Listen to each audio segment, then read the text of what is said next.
boa tarde a todos. Sejam todos bem-vindos, sejam todas bem-vindas. Eu lembro que o Seminário de Matemática Aplicada deste primeiro semestre de 2022, ele será realizado em homenagem ao professor Jorge Sotomayor e foi intitulado Soto 80.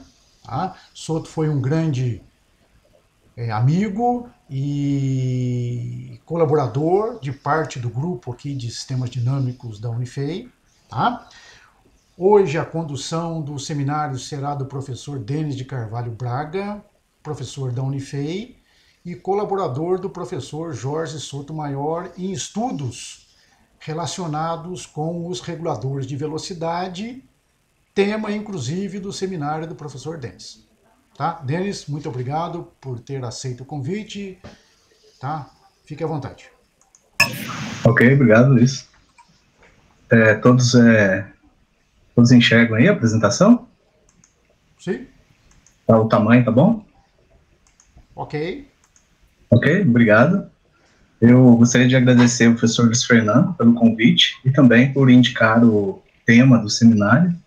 Hoje eu vou falar, como ele bem disse, sobre os reguladores de velocidade, algo que eu tive uma colaboração junto com o professor Luiz Fernando e com o professor Sotomayor. Bom, qual que é o objetivo principal do seminário? É prestar uma homenagem em memória do professor Jorge Sotomayor. Para isso, eu coloquei aqui 4 objetivos secundários. O primeiro deles tem relação, com o interesse do professor Sotomayor pela parte histórica do problema. Então, o primeiro deles é fornecer alguns aspectos históricos dos reguladores de velocidade. O segundo objetivo secundário é apresentar aqui um modelo simplificado de um sistema máquina a vapor e regulador de velocidade. O terceiro é obter as condições de Vishnegradsk. Isso é algo que eu vou falar posteriormente, vai ficar claro.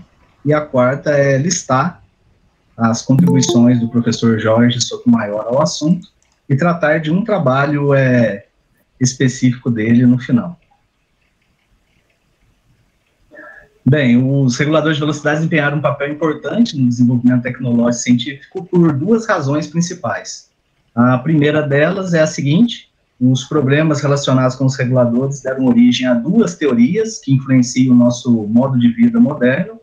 A primeira é a teoria matemática de controle, e a segunda é o que nós chamamos de teoria automática de controle, que envolve as aplicações da primeira teoria aos processos físicos.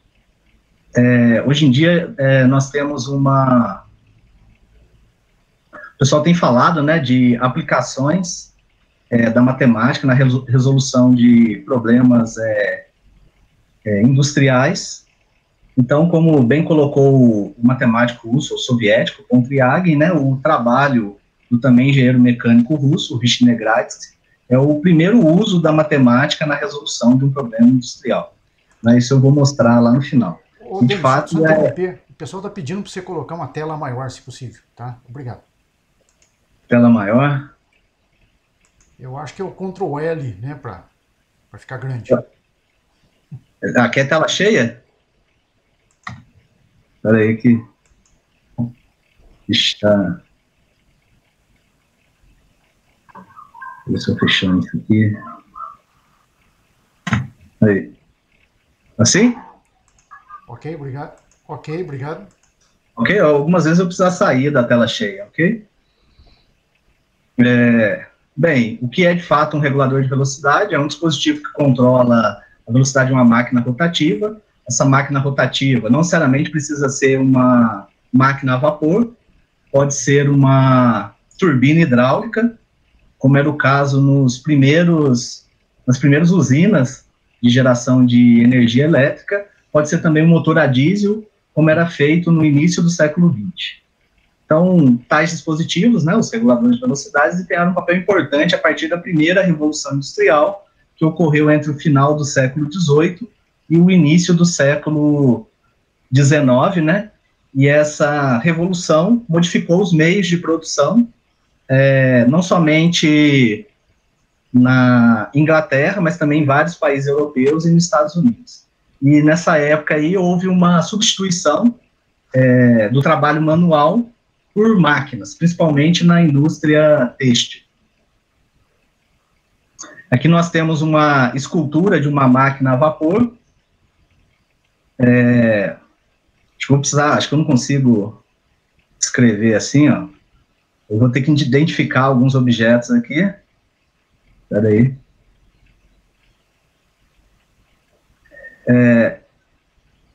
Isso vai ficar mais claro depois, mas tem uma escultura de uma máquina a vapor. Aqui, ó, ficou pequenininho, né? Deixa eu dar um zoom aqui. Assim fica um pouco melhor. Aqui você tem uma caldeira, né, alimentada, por exemplo, com carvão. Né, você tem, em algum momento, um fluxo de vapor, isso produz aqui nesse braço aqui, ó, um movimento assim, não sei se vocês conseguem ver. Esse movimento com essa haste aqui, conectada a esse disco, você converte, então, o movimento linear em movimento de rotação desse disco. Esse disco aqui, ele vai desempenhar um papel importante, chamado de volante de inércia, e acoplado a esse disco, ou ao eixo aqui da máquina, né, com um conjunto de engrenagens, você tem o tal regulador de velocidade, que é esse dispositivo aqui. Ok? Aqui tem o princípio de funcionamento de uma máquina a vapor. Vou dar um zoom aqui. Vou filmar aqui na tela. Aqui. Então, nessa máquina a vapor aqui, você tem uma tubulação aqui, tem a entrada de vapor da caldeira aqui, tem esse objeto aqui, que é uma válvula, que controla o fluxo de vapor para a máquina. Aqui, você tem um êmbolo, ok? À medida que o vapor vai entrando, esse êmbolo é empurrado para a direita, com esse pistão. Aqui você tem um movimento linear, que é convertido com esse braço aqui, um movimento de rotação no eixo da máquina. Aqui nós temos o tal volante de inércia. O eixo dessa máquina é conectado ao regulador de velocidade, que está aqui, ou ao eixo do regulador de velocidade, com um conjunto de engrenagens, tem uma caixa de engrenagens ali.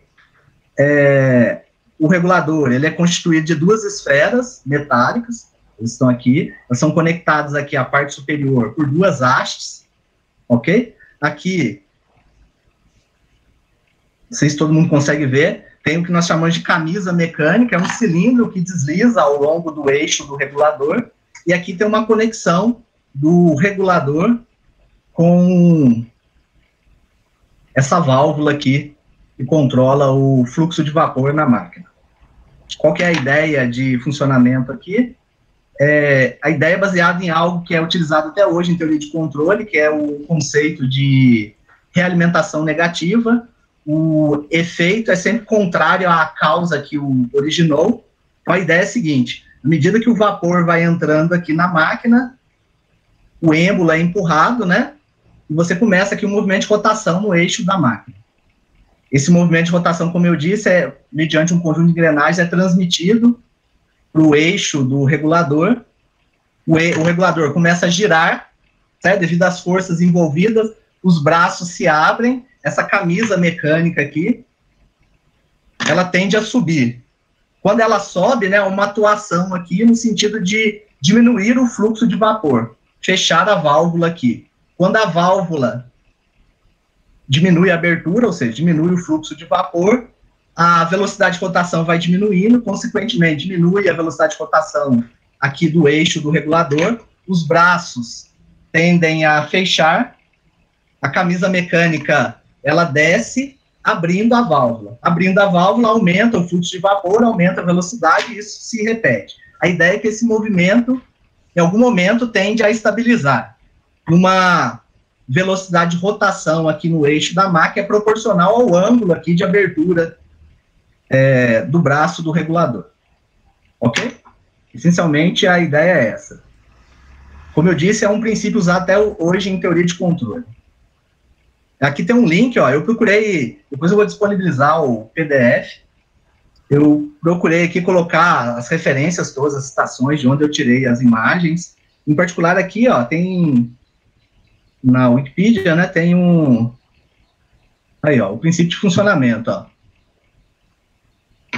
O vapor, então, entra aqui no vermelhinho aqui, empurra o pistão para a direita, o movimento linear é convertido em movimento de rotação pela conexão entre o eixo da máquina com o eixo do regulador, através de uma caixa de engrenagens, o regulador gira, ok? Aqui dentro, né, no pistão aqui, né, o gás quente entra, e essa, eu não consigo, mas tem uma parte aqui, ó, não sei se dá para ver a seta, é onde controla o vapor quente que entra e o vapor mais frio que sai quando o pistão se desloca para a esquerda. Ok? Vou colocar em tela cheia aqui. Vou fechar isso aqui.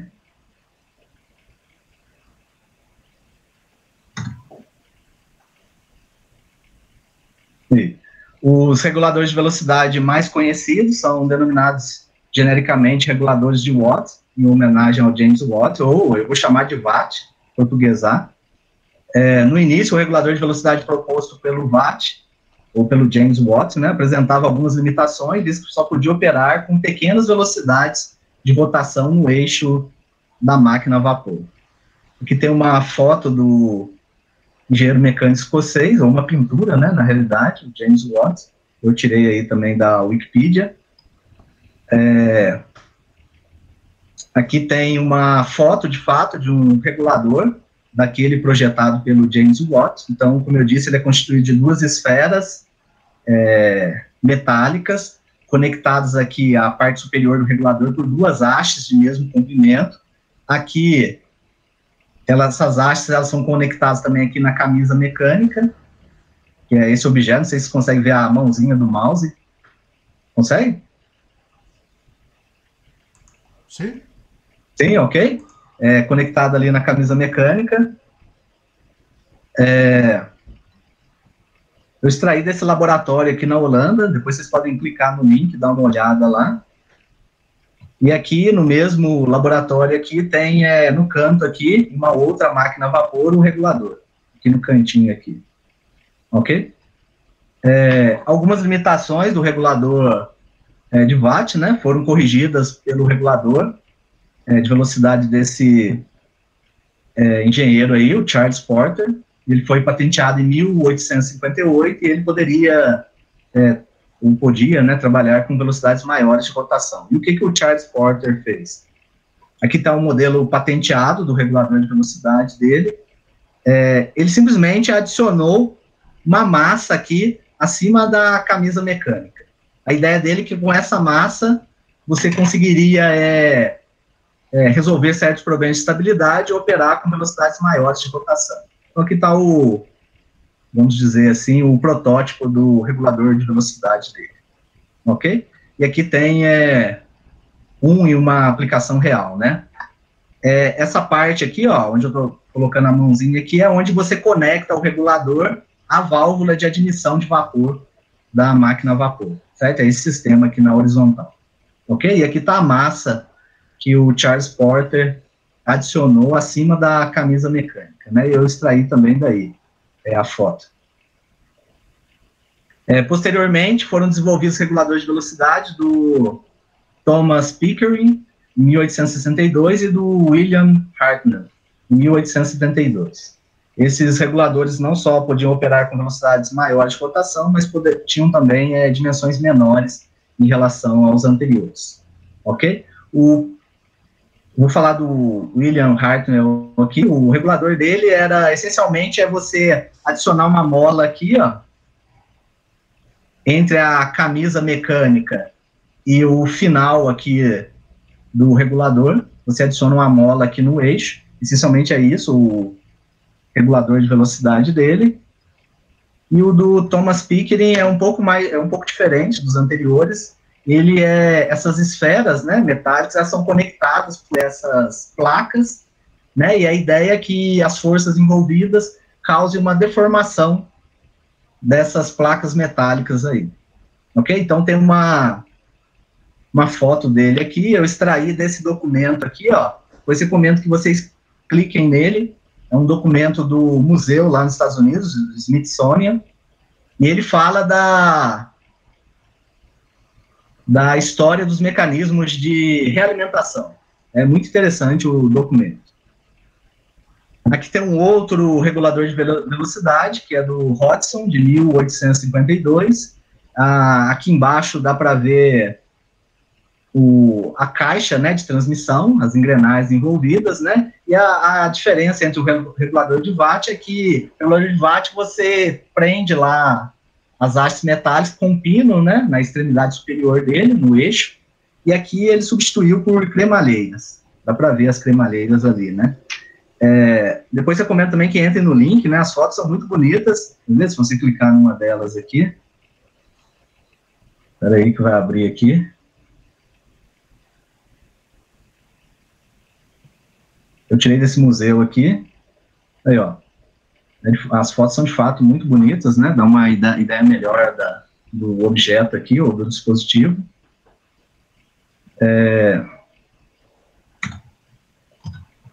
Aqui tem talvez o melhor regulador de velocidade desenvolvido na época, que é o regulador do Kelly e do Lamb, em 1864.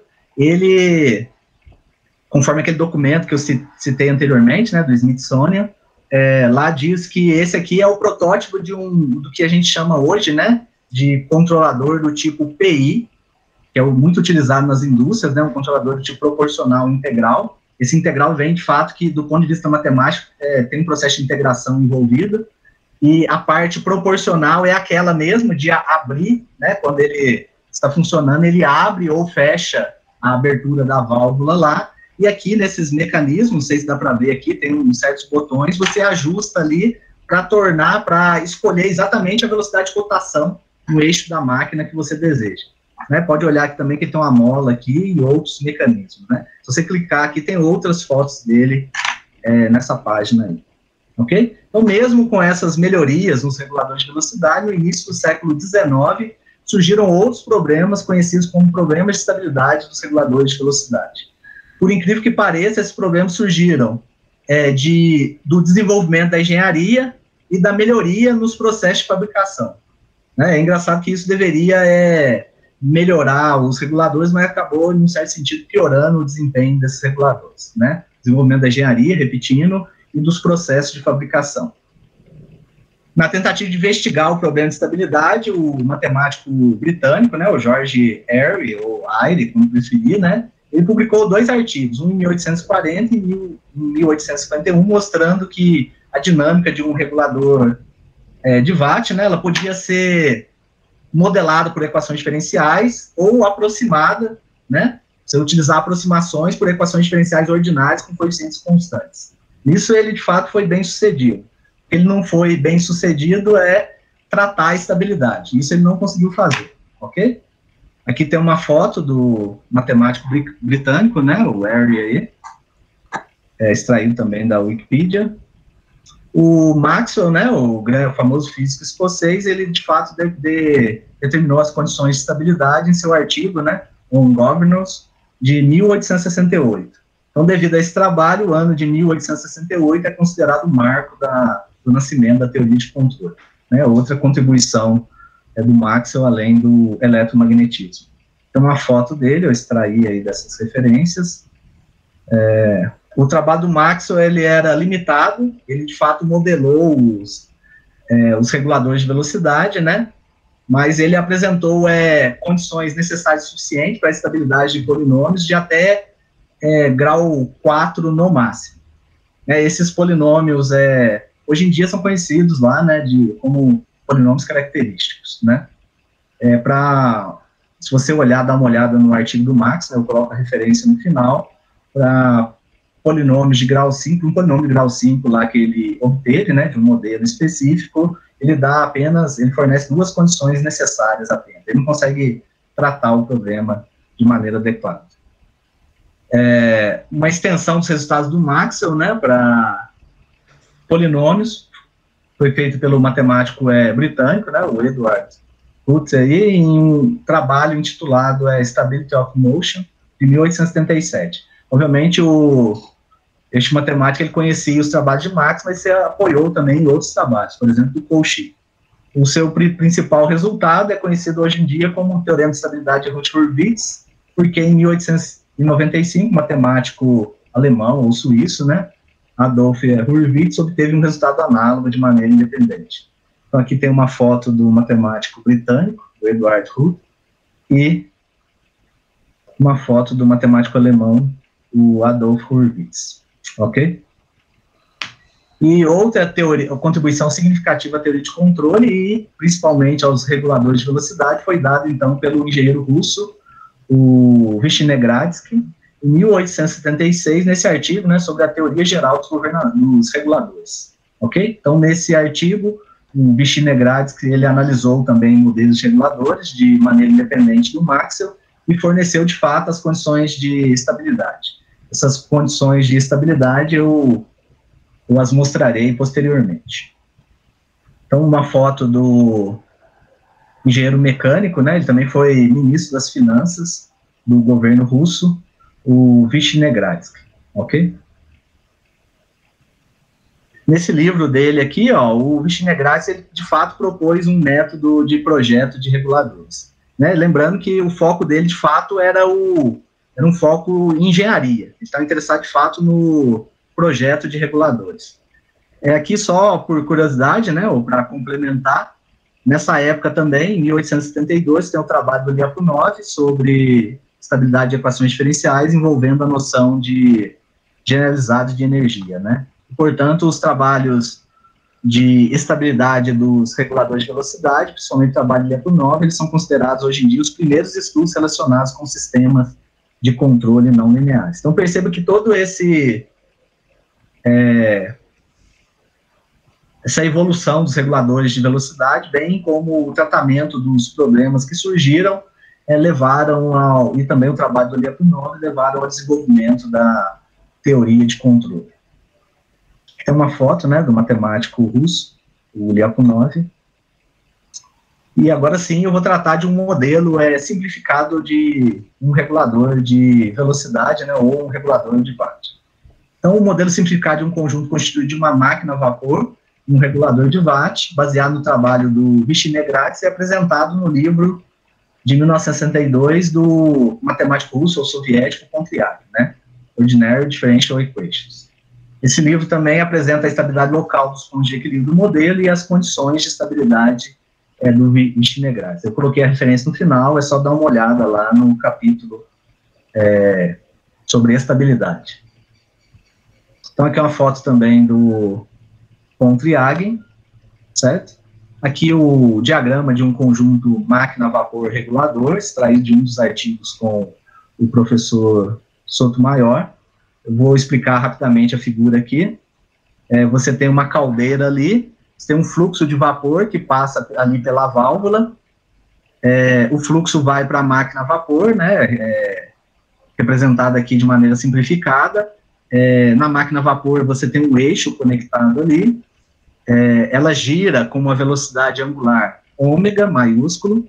Nesse eixo você tem ali, representado por D, o tal volante de inércia. O eixo da máquina a vapor está conectado ao eixo do regulador através de uma caixa de engrenagens ali. Existe uma relação entre a engrenagem lá no eixo do regulador e a engrenagem no eixo da máquina, é a relação de transmissão, vai ser dada por uma constante C.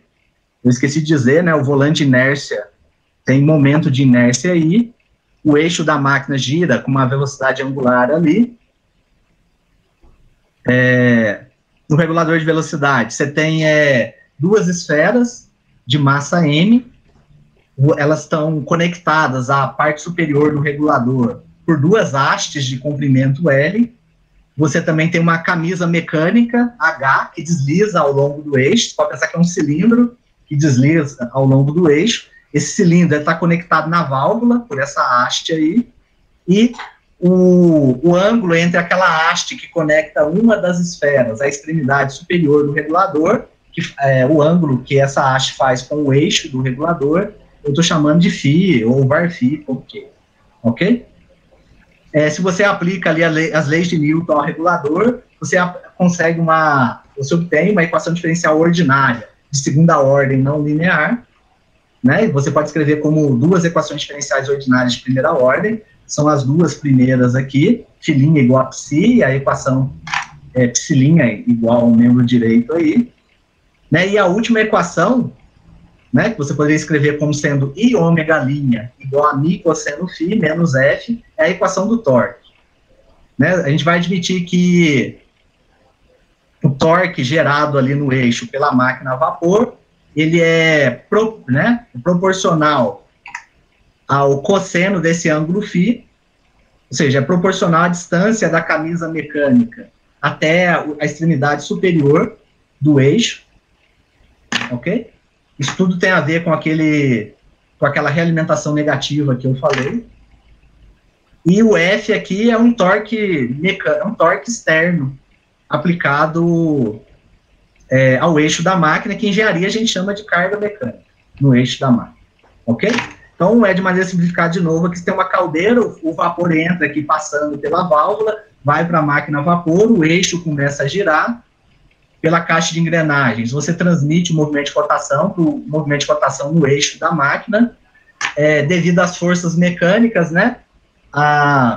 Os braços tendem a subir, ou seja, aquela camisa mecânica, ela sobe. Quando ela sobe, ela tende a fechar a válvula aqui V, diminuindo o fluxo de vapor, diminuindo a velocidade de rotação, diminuindo a velocidade de rotação no eixo do regulador. Daí aquelas duas hastes, elas tendem a diminuir, a camisa mecânica desce, aumenta, abre a válvula, aumenta o fluxo de vapor, a velocidade de rotação do eixo da máquina começa a aumentar de novo e o movimento segue.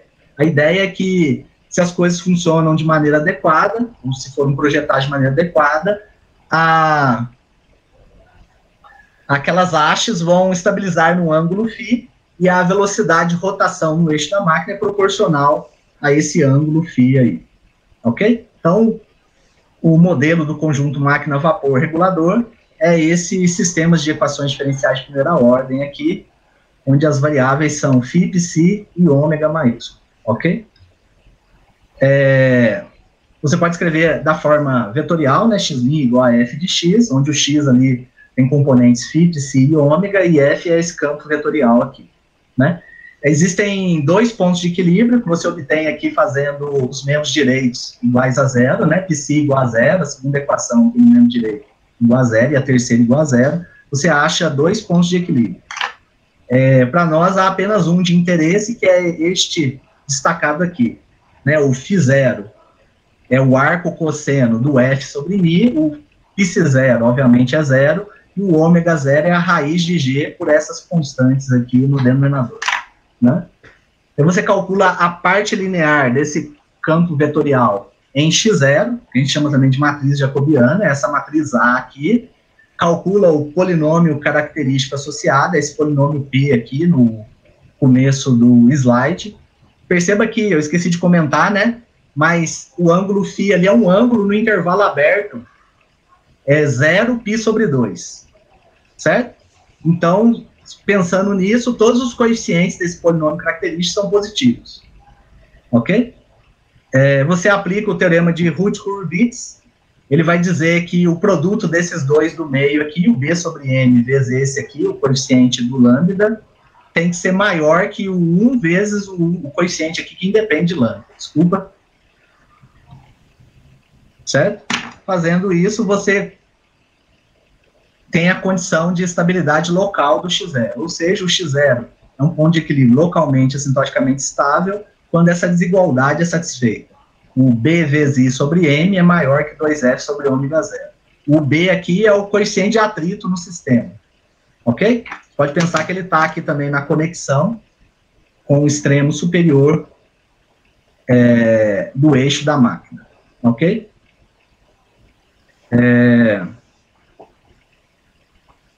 Aqui, por que o modelo é simplificado, né? Eu vou só escrever aqui, ó.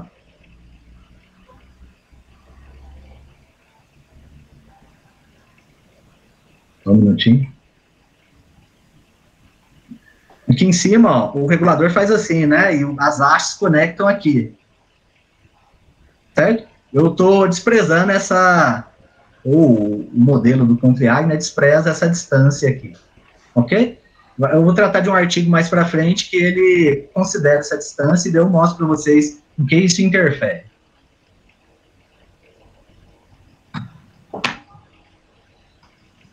Ok? E daí você chega nessa condição. E daí aqui que tem a sacada do Vichine-Grad. Ele, a partir dessa expressão aqui, f ômega zero ao quadrado, igual a gmi por c ao quadrado L, ele deriva essa expressão.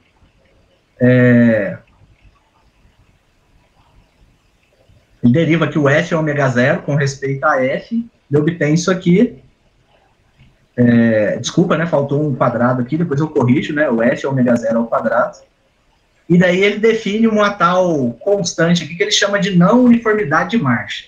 O que é a tal não uniformidade de marcha? É a taxa de variação daquela velocidade angular de equilíbrio no eixo da máquina em relação à variação da carga mecânica no eixo da máquina. É aquela carga mecânica externa, ou seja, aquele torque externo. Então ele definiu isso, a não uniformidade de marcha. É a taxa de variação, repetindo, da velocidade de equilíbrio no eixo da máquina a vapor em relação ao torque externo no eixo da máquina. Ok? E essa é uma sacada interessante, porque daí você consegue reescrever essa desigualdade dessa forma aqui. B, né, o coeficiente de atrito, I, o momento de inércia, M, a massa das esferas, eta, a não uniformidade de marcha. Ok? Tudo isso tem que ser maior que 1. Na época aí dos reguladores de velocidade, né, o pessoal sempre desejava o seguinte, que o eixo da máquina está girando ali com velocidade angular constante. E quando você modificasse a carga mecânica no eixo da máquina, que a velocidade de rotação continuasse a mesma.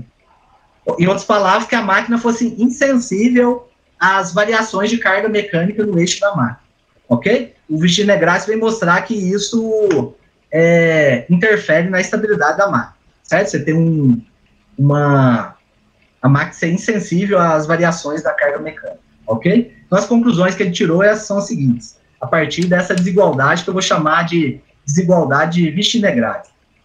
É só olhar a desigualdade, o aumento da massa de cada esfera contribui negativamente para a estabilidade. A diminuição do momento de inércia do volante inércia também contribui negativamente para a estabilidade.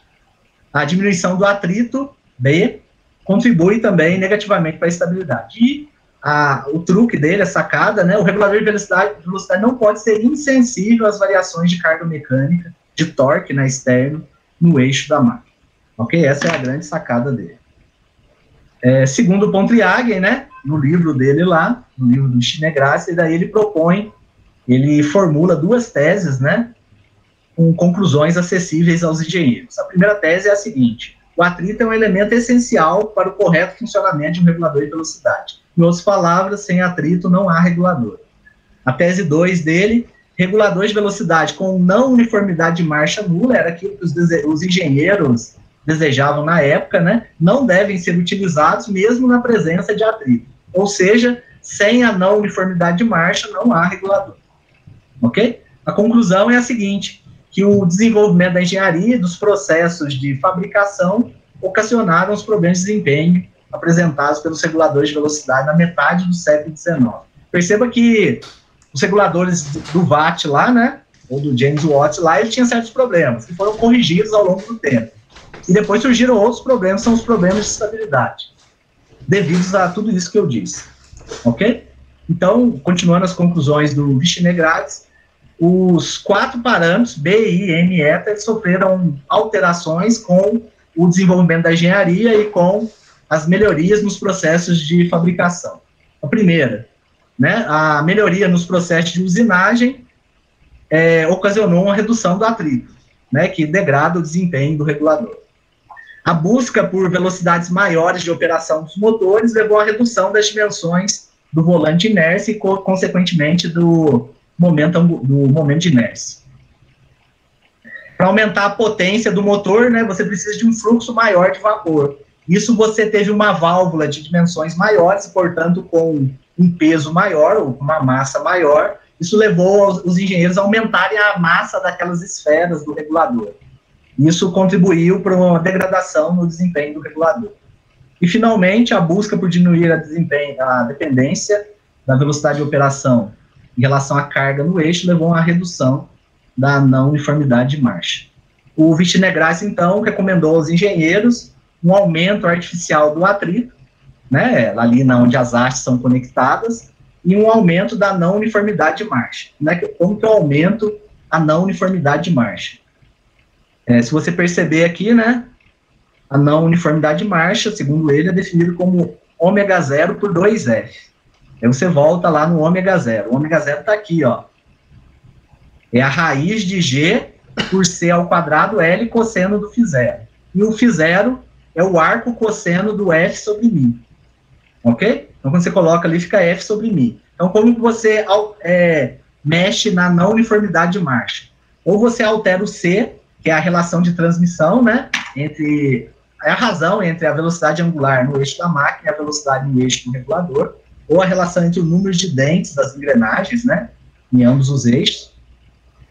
Ou você mexe no μ, que é um pouco mais complicado, né?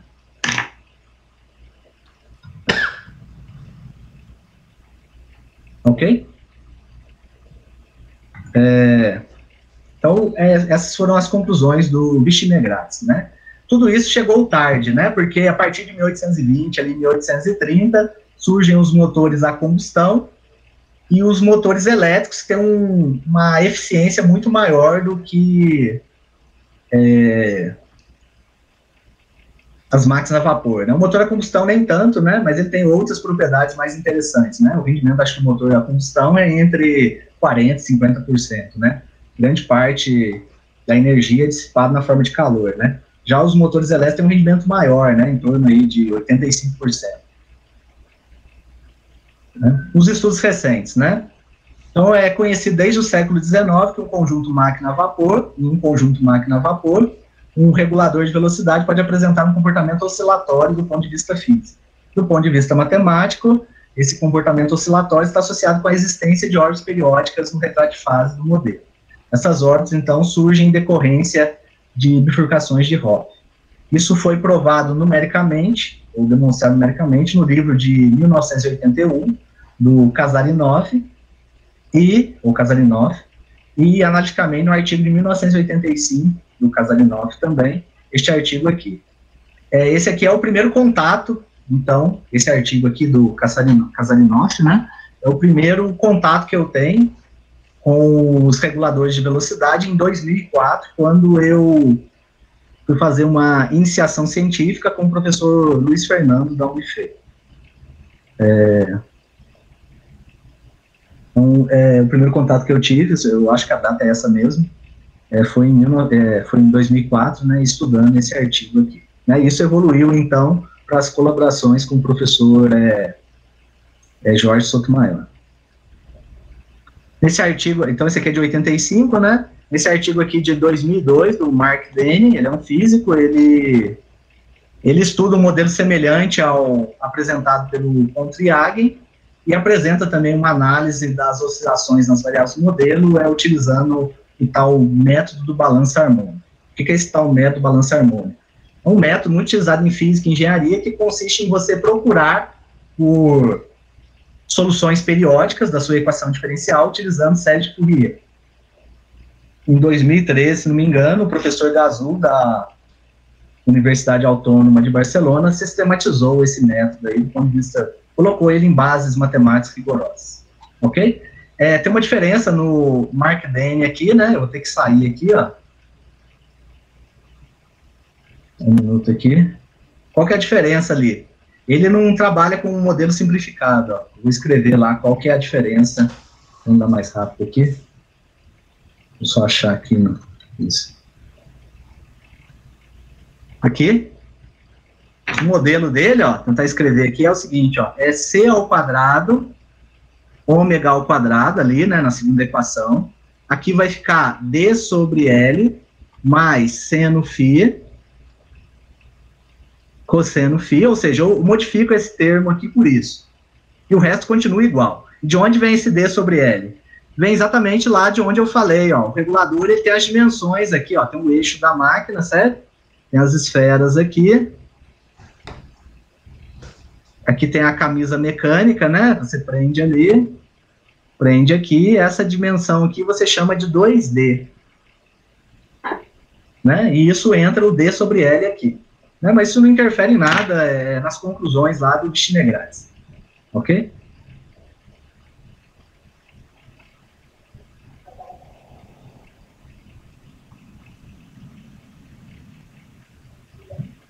Vou colocar aqui, sair aqui, tela cheia.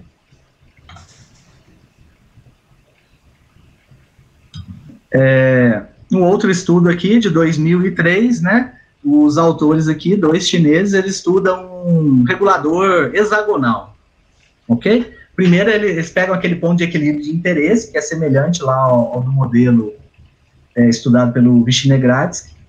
Ele analisa a estabilidade local, utilizando funções de Lyapunov, e depois ele estuda um tal comportamento caótico, aí, utilizando através de expoência de Lyapunov, né? Deixa eu voltar lá. O que ele faz é o seguinte, ó, na parte do caos, né? Ele vem aqui, ó. Ele vem aqui embaixo, ó, e simplesmente adiciona um termo aqui, ó, A seno de ômega t. Né? Adiciona uma função aqui periódica aqui, e daí estuda esse novo modelo.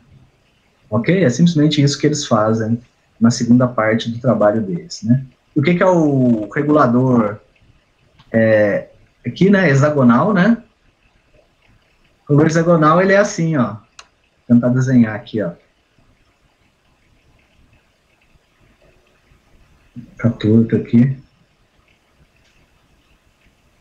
Então, tem as esferas, você conecta aqui, prende a outra esfera aqui, e daí já vai dar a forma hexagonal. Aqui você tem o eixo da máquina, o torto, né? Aqui embaixo, aqui você tem a camisa mecânica, e aqui a mola é aqui. Certo? Esse é o tal regulador hexagonal, né? Ok?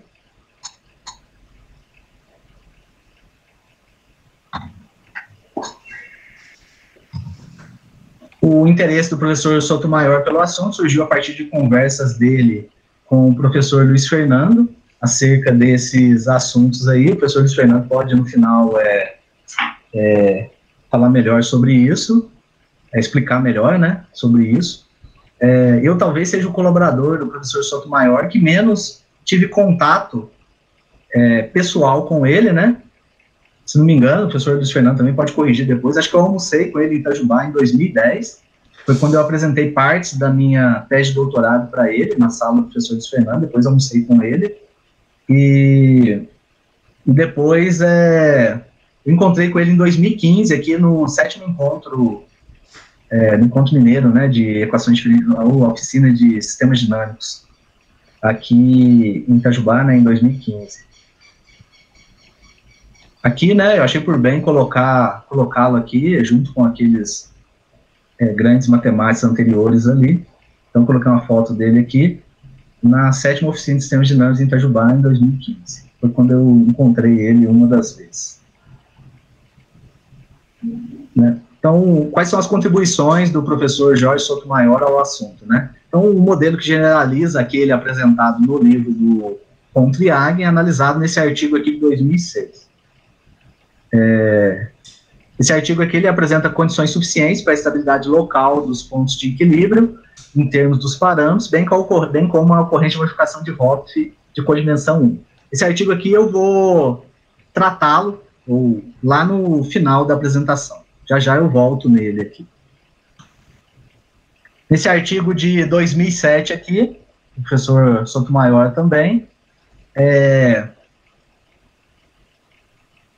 o modelo é o mesmo lá do livro do Pontryagin, né? E aqui se demonstra a existência de equações de Hopf de codimensões 2 e 3, ok? Então aqui tem a possibilidade, né, no retrato de fase de até 3 ciclos limites hiperbólicos, né, com estabilidades alternadas aí.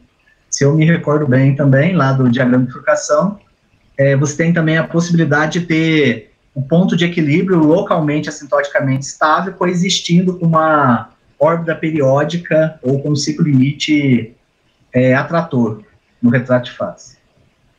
Em 2006, o professor Sotomayor apresentou uma palestra na Universidade do Missouri aqui, por ocasião do aniversário de 60 anos do seu amigo, né, o Carme Ciccone, tendo por base os resultados desse artigo aqui. Acho que ele apresentou também uma palestra na USP sobre esse artigo aqui, talvez em 2006 também. Outros estudos relacionados com modelos de regulador, do professor Jorge Sotomayor. Esse primeiro aqui são modificações de Hopf em regulador de Watt, né, com mola. Simplesmente pegar aquele modelo lá do Pontiac e colocar uma mola no eixo. Se não me engano, aqui tem a possibilidade, estudam bifurcações de codimensão 2, 3, bifurcações de Hopf, né, codimensão 2, 3 e 4, né. Creio que aqui o ponto lá de Hopf, né, ele, de codimensão 4, é obtido numericamente. E esse segundo aqui, né, a estabilidade em bifurcações de Hopf num sistema, né, com um regulador hexagonal, é o mesmo regulador lá dos chineses, daquele artigo de 2003 que eu citei. Ok? Aqui ele estuda, ou nós estudamos, né, bifurcações de Hopf de codimensão 2, né. Eu, aqui, ó, esqueci de falar, né, quando eu disponibilizar os slides aí, né, o PDF, né, no DOI aqui é sempre clicável, né? Você clica no DOI, toda vez que tem DOI aqui, ele remete para a página com o artigo, ok? Então, para finalizar, vou discutir alguns resultados baseados naquele artigo de 2006, né, que generaliza o modelo apresentado lá pelo Pontriac, ok? Do sistema máquina a vapor regulador. Então, as equações diferenciais que modelam esse novo sistema, elas são parecidas com aquelas do livro do Pontriac, mas tem algumas modificações, né? Aqui tem uma função S de ômega, que modela a relação de transmissão lá, ou seja, aquela caixa de engrenagens, né? No modelo do Pontriac, ela é S de ômega igual a C ômega, onde C é a relação de transmissão. Aqui tem uma função H de psi que generaliza o atrito no eixo lá, né, na conexão lá. No livro do Pontriac, o H de psi é proporcional a psi, é B psi. E aqui tem um modelo geral, né, M de φ, do torque gerado pela máquina no eixo Ok? E F, como sempre, é o torque externo no eixo. Ok? Nesse modelo, então, tal, aqui na derivada, é o tempo. G, como sempre, é a aceleração da gravidade, acho que ela aparece ali. O L é o comprimento das hastes, eu não coloquei aqui, depois eu coloco e arrumo. O θ é igual a S de ômega, é o θ' ali, né? Modela lá a relação de transmissão. S, para nós, é uma função suave, crescente e não negativa. Ela pode, inclusive, modelar, né, folga nos dentes ali de engrenagem, né? Isso em engenharia é chamado de zona morta, ok? Então, essa função S é chamada de função de transmissão. H é uma função suave, crescente e não negativa, que modela lá o atrito no sistema, tem a propriedade de que H de zero é zero. O I é o momento de inércia, no volante de inércia D, como sempre. M é uma função decrescente com o ângulo φ.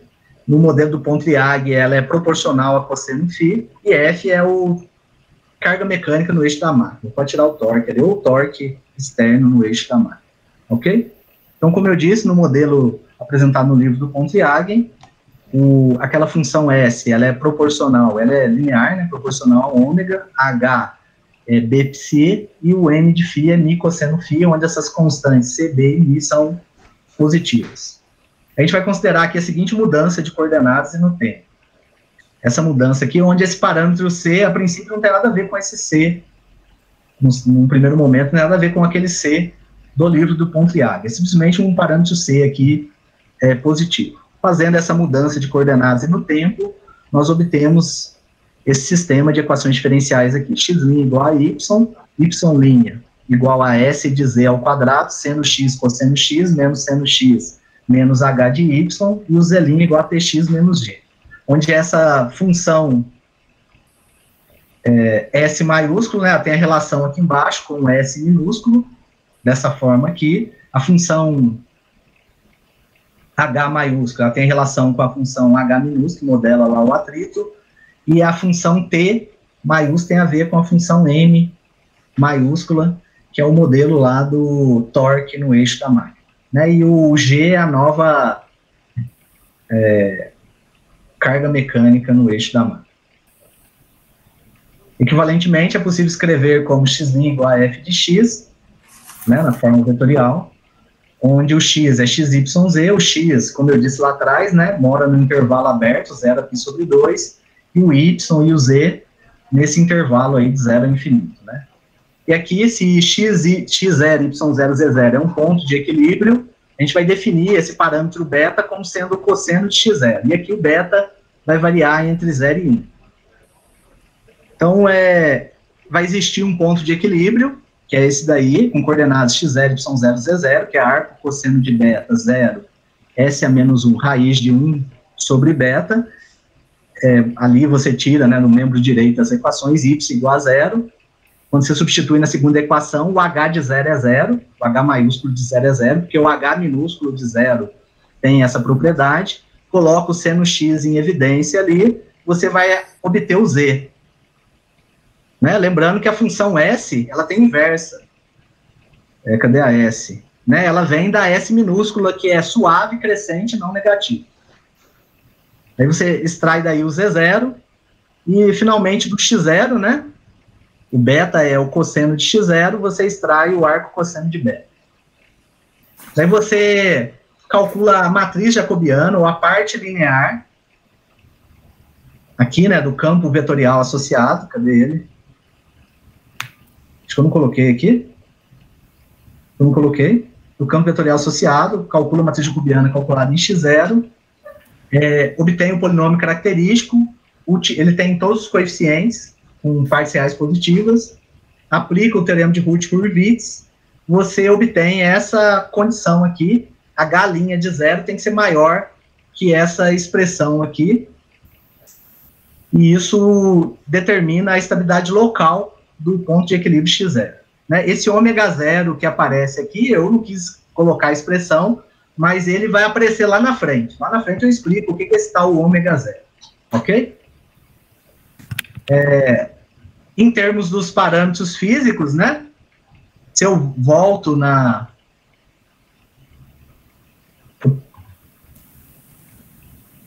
Em termos dos parâmetros físicos, eu posso escrever assim, ó. BI sobre M eta maior que 1, onde quem que é esse B aí? É o H' de 0. O I é o momento de inércia, o M é a massa daquelas esferas, e o eta é a não uniformidade de marcha generalizada. Ela é calculada dessa maneira aqui. De novo, o ômega 0, eu vou falar dele lá na frente, ok? Se essa relação aqui, essa desigualdade é satisfeita, então você mostra que o ponto de equilíbrio x0 é instável. Então, a troca de estabilidade do ponto de equilíbrio x0, né, quando h' de 0 é igual a menos 2 beta por ômega 0, S' de Z0, T' de x0, sugere a existência de notificação de Hopf no modelo generalizado do sistema máquina-vapor regulador.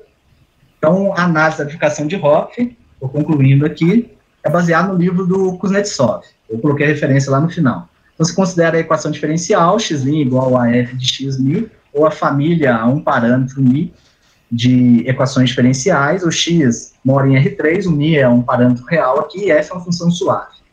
Daí você supõe que x igual a x0 é um ponto de equilíbrio para μ igual a μ0, a gente vai chamar de valor de bifurcação, tal que a matriz jacobiana, calculada em x0 e 0, A, estou chamando de A, possui autovalores com prédios conjugados, com partes reais nulas, da forma mais ou menos I ômega 0, o ômega 0 agora apareceu, com o ômega 0 positivo, e nenhum outro autovalor com parte real nula. Ok? Daí você representa a F de x mais x0, mi0, expande em série de Taylor em torno de x igual ao vetor nulo, dessa forma aqui, onde A é a matriz jacobiana lá, que nós calculamos em x0, mi0, o B e C são funções multilineares simétricas, cujas componentes BI e CI são dadas aqui abaixo, e o O ali, aquela função O, representa uma função com expansão em série de Taylor, em torno de x igual ao vetor nulo, iniciando com termos de grau 4, né, no mínimo. Ok? Temos também na teoria da bifurcação de Hopf um número aqui importante, que nós chamamos de primeiro coeficiente Lyapunov, que é definido como sendo 1 sobre 2 ômega zero, a parte real desse número complexo, G de 2,1. Onde quem que é esse G2,1? É esse produto interno que envolve alguns objetos que eu mostrei anteriormente, e esses vetores complexos aí, em C3, P e Q. Eles satisfazem o seguinte: o Q, ele é autovetor de A associado com alto valor em ômega zero. E o P é autovetor da matriz transposta de A, o asterisco representa isso, associado com alto valor menos I ômega zero. E o produto interno é o usual em C3, é esse aí. E sujeito a essa normalização. P com Q, produto interno de P com Q dá 1. E a matriz I3, que aparece ali em G2,1, é a matriz de identidade 3×3. O primeiro coeficiente Lyapunov, ele fornece a estabilidade do ponto de equilíbrio x0, quando μ é igual a μ0. Então, quando o L1 é negativo, você diz que x0 é localmente, assintoticamente estável. Nesse caso, a gente diz que ele é um foco fraco atrator. E se o L1 é maior que zero, o x0 é instável, um foco fraco repulsor, neste caso. Né? Este par, ponto de equilíbrio e valor de bifurcação, ou seja, x0 e μ0, a gente vai dar o nome de ponto de Hopf. Aí, na teoria lá da bifurcação de Hopf, você tem que, em um ponto de Hopf, você tem uma variedade central bidimensional bem definida, ela é invariante pelo fluxo da equação diferencial e pode ser continuada de maneira suave para valores de μ suficientemente próximos de μ0, ok? É o teorema da variedade central lá, local, né? Um ponto de Hopf, a gente vai dizer que ele é transversal se essas curvas de alto valores, elas cruzam o eixo imaginário com derivada não nula. Né? Rapidamente aqui, só para saber o que é isso, você escreve os altos valores assim, eles vão depender do parâmetro μ, gama de μ mais ou menos e ômega de μ, né? Quando μ é igual a μ0, você tem o gama de μ0 igual a 0, o ômega de μ0 igual àquele ômega zero, que é positivo, e essa condição de transversalidade é simplesmente que o gama' de μ0, ela tem que ser diferente de zero, ok?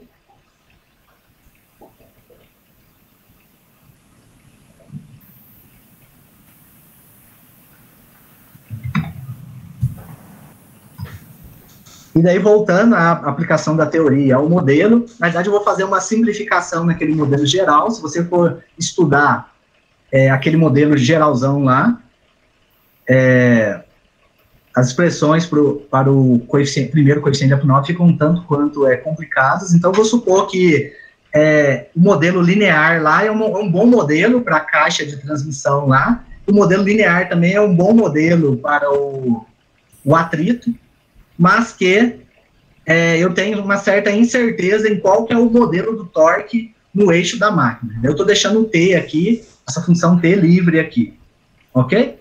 O parâmetro epsilon que aparece aqui, devido àquela mudança de variáveis, vai ser B sobre N raiz de L sobre G.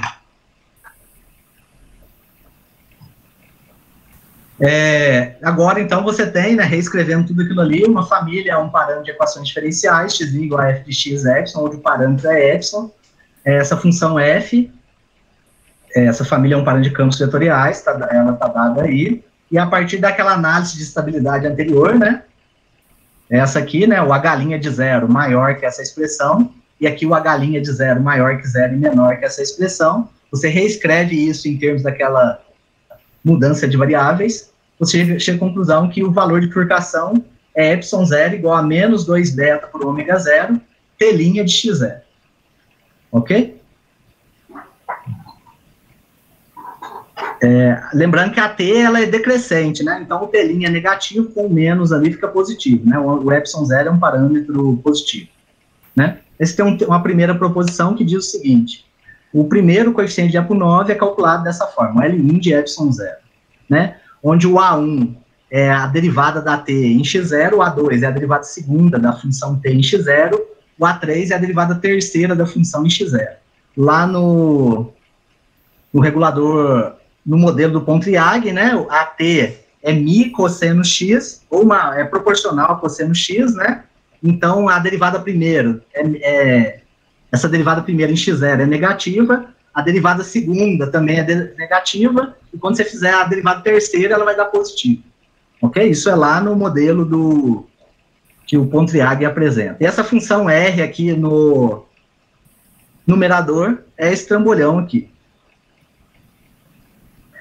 A proposição 2 diz que a condição de transversalidade é satisfeita, ou seja, ela é dada por isso aí, ômega zero ao quadrado por 2, ômega zero ao quadrado mais epsilon ao quadrado, diferente de zero. Eu não coloquei a expressão do ômega zero, que ela tem uma expressão em termos do beta e da derivada daquelas funções, T, S, e por aí vai. Desculpa, só do T nesse caso, né? E daí o teorema principal, lá no artigo de 2006, né? Você define esse conjunto, S de beta, que é o conjunto dos pares A2 e A3, tais que A3 mais essa função K2 de beta vezes A2 é maior que zero, onde essa função K2 de beta é 5 mais 3 beta ao quadrado por 2 beta, raiz de 1 menos beta ao quadrado. Essa região, ela é descrita aqui nessa figura 20 aqui, é aquela região ali cinza, ok? Então, você tem o seguinte resultado: se você pegar um par naquela região, então a família 1 parâmetro epsilon de equações diferenciais apresenta uma aplicação de Hopf transversal, né, aquela condição de transversalidade satisfeita, em x0 para epsilon igual a epsilon zero. Além disso, o ponto de Hopf é assintoticamente estável, o L1, nessas condições, o primeiro coeficiente de EPO9 aqui é negativo, ou seja, o ponto de Hopf é o x0, né, ele é um foco atrator fraco. Lembrando que daquelas igualdades, para cada epsilon menor que epsilon zero, suficientemente próximo de epsilon zero, o ponto x0 ele é instável. Então, continuando aqui, para cada epsilon menor que epsilon zero, porém suficientemente próximo de epsilon zero, existe uma órbita periódica estável, né? O L1 também fornece a estabilidade dessa órbita periódica, no retrato de fase e uma vizinhança do ponto de equilíbrio instável x0. Né? A instabilidade x0 decorre, como eu disse, né, dessa desigualdade aqui, né, reescrita de maneira adequada lá para o modelo. Ok? Eu termino por aqui. Algumas referências bibliográficas. A primeira, para dar uma história aí da teoria de controle. O livro do Kuznetsov, tem a teoria lá da aplicação de Hopf com dimensão 1. O artigo, né, do Maxwell, você pode clicar ali no DOI ali, acessá-lo, e o bom livro do Pontryagin, né? Muito obrigado aí. Desculpa por passar, deixa eu ver aqui, 3 minutos do tempo. Ok, Denis, muito obrigado. A exposição foi muito boa. Eu abro a palavra para os participantes. Perguntas, por favor, comentários, dúvidas.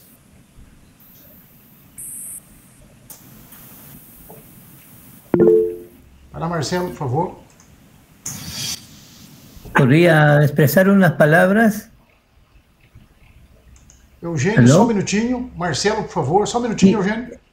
Agradecer la exposición del señor Carvalho por la, digamos, la motivación, ¿no? De que cómo las máquinas que tienen que ver con la rama de ingeniería propone pues problemas que llevan al desarrollo de las matemáticas, ¿no? Eso ocurre en distintos áreas del saber, ¿no? Un problema concreto real hace que se desarrolle instrumentos matemáticos, como en este caso las ecuaciones diferenciales, ¿no? El sistema de ecuaciones diferenciales y las contribuciones del doctor Sotomayor.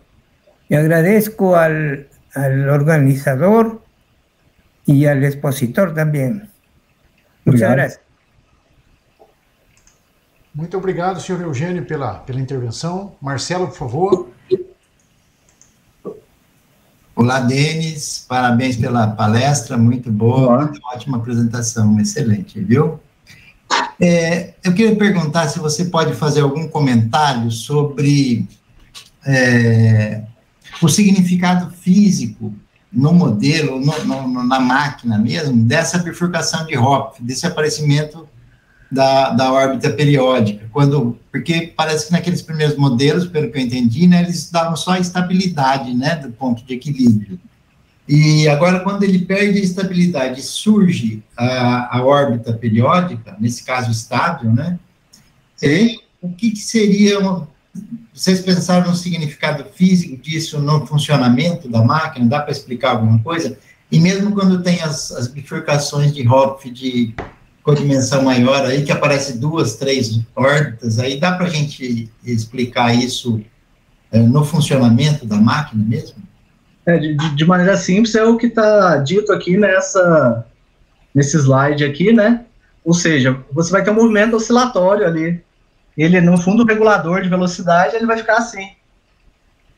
Ele não vai estabilizar em nenhum ângulo. Certo. Ele vai ficar sambando ali. Vai ter um movimento periódico aí correspondente à órbita que nasceu, né? Exato. Ele vai ficar simplesmente no movimento assim. O ideal seria que ele estabilizasse num ângulo e que, portanto, a velocidade de rotação no eixo da máquina, ele é proporcional a esse ângulo φ0 aqui que ele estabiliza. Como ele não estabiliza em nada, isso causa também um movimento lá no eixo da máquina. Certo. E dá problema, né? Obviamente, E aí é tipo uma vibração periódica aí, né? Exato, no eixo lá da máquina.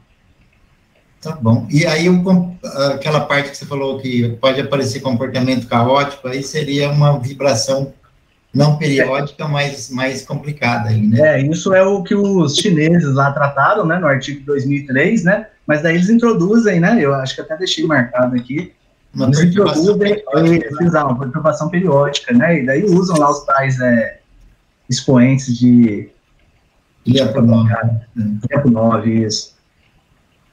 Coisa numérica. Aqui, ó, até deixei aqui, né, mais A, um termo periódico aí. Certo, aí já até muda a dimensão do modelo, né? Exato, O ômega T aí vai para R4 aí o modelo. Tá certo. Parabéns, Denis. Muito bom. Marcelo, muito obrigado. Mais algum comentário, alguma dúvida, esclarecimento, por favor? Edson, por favor. Ô, Denis, muito obrigado pelo seminário, foi muito bacana. Eu queria só perguntar uma coisa rápida, referente a... Quando você trata do problema do regulador de velocidade, você tem a máquina funcionando e você tem um sólido, ou a dinâmica de um corpo sólido, que não é sólido rígido, mas você tem... são as equações de Euler que você usa para montar a equação diferencial, concorda? Isso, tem a lagrangiana... E você usa as equações de Euler e Lagrange. Pois é. Então, quando você fala em modelo, porque uma vez dado o funcionamento de tudo, eu diria que as equações determinariam a resposta exata, independente de qualquer modelo. Onde que eu estou cometendo um erro acerca do que eu estou falando? Porque você fala em modelos, você fala em mudanças de dinâmica. O modelo seria a operação do controlador, como o controlador opera, se opera com uma mola, se opera com uma esfera mais pesada ou menos pesada, porque se você tem as equações descrevendo a dinâmica do problema, como é que eu posso, por exemplo, tem uma certa altura que você coloca lá uma função cosseno de θ e para estudar o que ela causa no sistema todo. Mas até que ponto você tem essa liberdade de introduzir essas hipóteses se a coisa é, digamos, o funcionamento de um sistema dinâmico com equações bem determinadas? Desculpa, professor, onde introduziu o cosseno aí? Aqui nessa equação aqui, você introduziu esse segundo termo aqui, A seno de ômega t? Não introduzi, foi só o artigo lá dos chineses, eles introduzem na mão. Pois é, mas qual a justificativa para você mudar a força, assim, um sistema dinâmico operando? Porque... Esse não é o caso nosso, a gente só trabalha com as equações, eu entendo a dúvida do senhor, nós só trabalhamos só com as equações autônomas. Eles, eu não lembro lá no artigo, né, mas eles acho que introduzem esse termo, A seno ômega t, na mão. Né? Eu não sei se eles dão lá, eu não lembro. Pois porque... justificativa. Porque... Entendi. Geralmente na equação você tem uma interpretação física clara para cada termo que aparece na equação. Exato, exato. E aí eu fiquei pensando, qual teria sido a motivação dele? É um termo não trivial, inclusive. Exato. É o que eu chamo de modelo aqui, daquele sistema. É isso aqui só. Eu conheço os parâmetros, né? Conheço o sistema, conheço os parâmetros. No regulador, como o senhor bem colocou, né? Equação de Lagrangiana, equações de Euler-Lagrange, eu modelo o regulador, né? Posso ter alguma dúvida no modelo aqui da máquina a vapor, que é o mi cosseno φ aqui, né? Que daí é uma hipótese, né? Que o torque é proporcional ao ângulo. Mas que, em princípio, você poderia descobrir de alguma outra maneira, por exemplo, em termodinâmica. Exato, poderia. Não é? Desde lá de trás, o pessoal tem uma hipótese, né, que o modelo razoável seria esse modelo do torque ser proporcional a essa distância da camisa mecânica, né, até a extremidade superior do regulador, né, que seria o proporcional ao cosseno φ. Perfeito, Denis. Muito obrigado, parabéns, muito interessante, viu? Obrigado. Obrigado, Edson. Mais algum comentário, por favor? Só um comentário, Luiz. Edson, normalmente é natural até pôr esse termo temporal como uma perturbação de uma força. Então, em geral, acaba colocando como, né, de onda plana, alguma coisa assim, algum seno. Então, em modelagem que você vai perturbar, né, uma perturbação, no caso aí, temporal, né, seria uma força externa, alguma coisa atuando no sistema. Digamos, o mais simples seria da forma, né, sendo de kx ômega t, né, uma coisa assim. Então... Perfeito, Braulio. Obrigado, eu entendi perfeitamente. Obrigado, Denis. Braulio, obrigado. Mais algum comentário, pessoal? Mais alguma dúvida? Bom, eu vou tentar 30 segundos, né? O Denis citou o interesse do professor Soto em conversas que tivemos. De onde é que surgiu isso? O professor Soto é um admirador do livro do Pontryagin, tá? E um admirador da matemática do Pontryagin, e em particular um admirador da matemática soviética do início, meados do século passado, tá? Então o Soto, sempre que podia, ele lia e perguntava alguma coisa sobre os livros do Andronov, sobre o livro do Pontryagin. No próprio livro do Pontryagin aparece lá um outro modelo de bifurcação com o tubo a vácuo, certo, Denis? Certo. Então o Soto, sempre que podia, ele perguntava sobre isso, até um dia que, de tanto ele perguntar, nós fomos ver e descobrimos que tinham coisas interessantes que não tinham sido feitas, ou que tinham pequenos deslizes, né? E isso esclareceu boa parte do entendimento nosso, e com isso nós continuamos e publicamos alguns dos resultados, tá? Então, essa admiração que o Soto tinha pela matemática soviética, né, principalmente do Andronov e do Pontryagin, ele carregou uma boa parte da vida, e sempre que podia ele nos instigava com respeito a isso, tá? Até que criamos vergonha e fomos estudar esse assunto. Tá, Denis? Professor Paterlini, o senhor quer comentar alguma coisa, por favor? Tá ok? Denis, muito obrigado. Professor Paterlini, muito obrigado. Os colegas, muito obrigado. Eu os convido para a semana que vem, onde a apresentação será do professor Paulo Ricardo da Silva, aluno de doutoramento do professor Soto. O Paulo é professor atualmente no IBILSE da Unesp, São José do Rio Preto. Eu enviarei o convite a todos vocês com o título e o resumo da palestra do Paulo. Uma boa semana a todos, um abraço e até semana que vem.